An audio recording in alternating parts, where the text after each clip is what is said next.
कक्षा 8 का पहला पाठ है परिमेय संख्याएं। अध्याय 1। पहले हम प्राकृत संख्या को समझते हैं। प्राकृत संख्या किसे कहते हैं?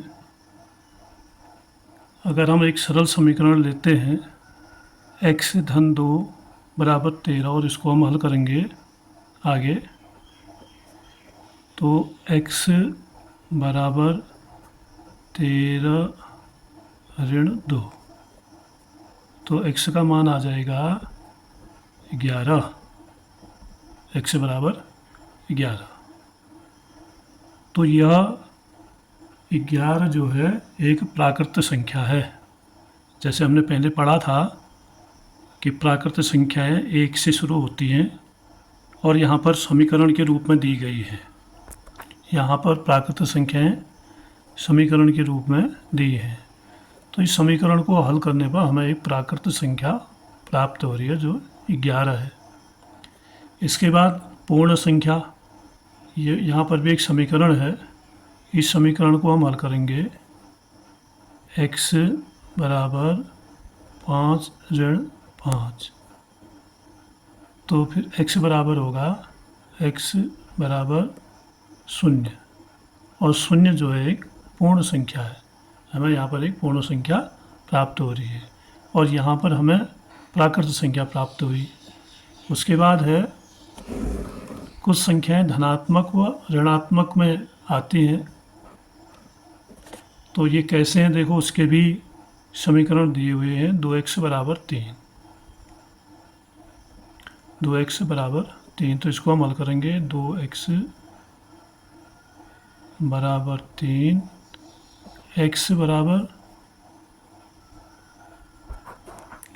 बराबर होगा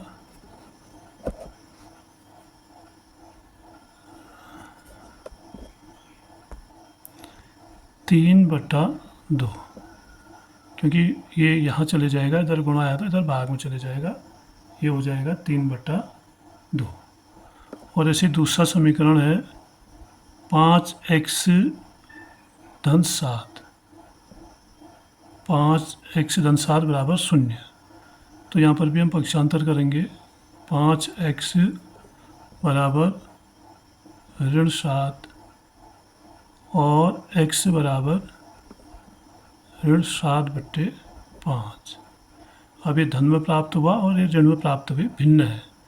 अब आगे है परिमेय संख्या। अब परिमेय संख्या की जो परिभाषा है उसके अनुसार सबसे पहले तो ये है कि परिमेय संख्या को हम p/q के रूप में लिख सकते हैं। परिमेय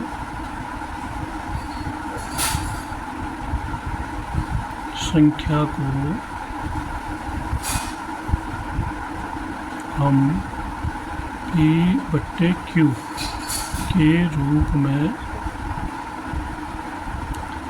लिख सकते हैं। p/q का मतलब है हम इसको भिन्न के रूप में लिख सकते हैं। और दूसरी विशेषता ये है कि ये दोनों पूर्णांक होंगे, पूर्णांक होने चाहिए दोनों, जहाँ p और q पूर्णांक है। p और q पूर्णांक है।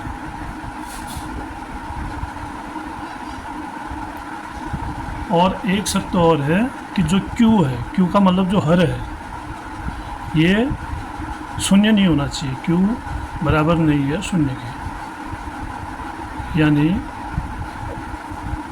q हर के स्थान पर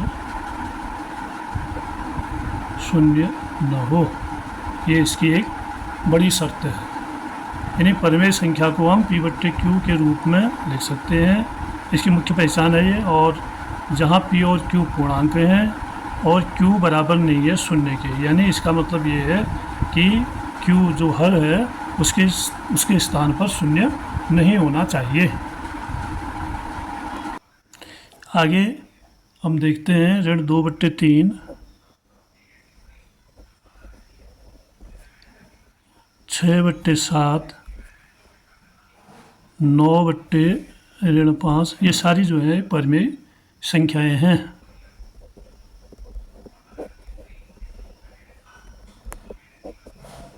इससे आप समझिए, जैसे अंश अगर ऋण में है, हर पूर्णांक है, तब भी ये परिमेय संख्या है, और सीधे सीधे 6/7 तब भी पूर्णांक संख्या है, और हर जो है माइनस में है तब भी ये पूर्णांक संख्या है। अब हम जानते हैं कि परिमेय संख्याओं को कैसे जोड़ा जाता है। परिमेय संख्या का योग, कैसे इनको हम जोड़ते हैं।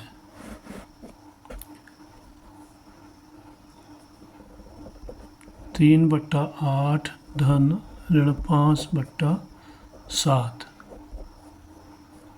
बराबर, इसको हमने जोड़ना है। तो इसको जोड़ने के लिए इसका हम लॉस ऑफ ऑल लेते हैं, ऐसी संख्या जिसमें 8 का भी भाग जाए, 7 का भी भाग जाए, ऐसी पहली संख्या। तो 8 7 56 इसका लॉस ऑफ ऑल होगा।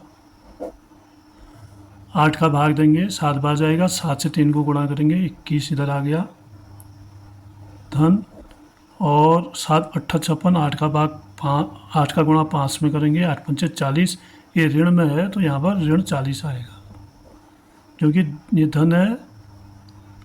तो धन का धन 7 8 7 7 8 56, 8 जो है धन है, तो उसका भाग ऋण 5 में किया, उसका गुणा, तो आएगा ऋण 40।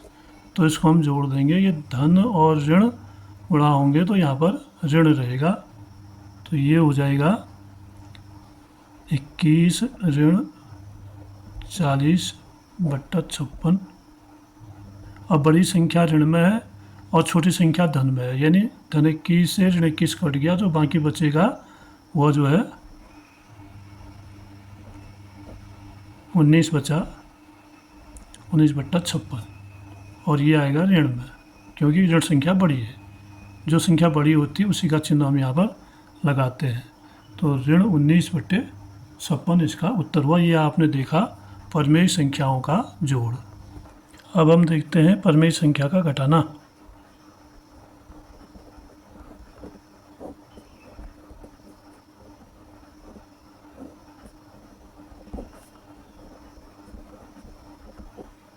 व्यवकलन कहते हैं घटाने को। तो एक प्रश्न हम लेते हैं, ऋण 5/7 ऋण 2/3, इसको घटाना है। तो इसको भी हम ऐसे ही लॉसों पर लेके घटाएंगे।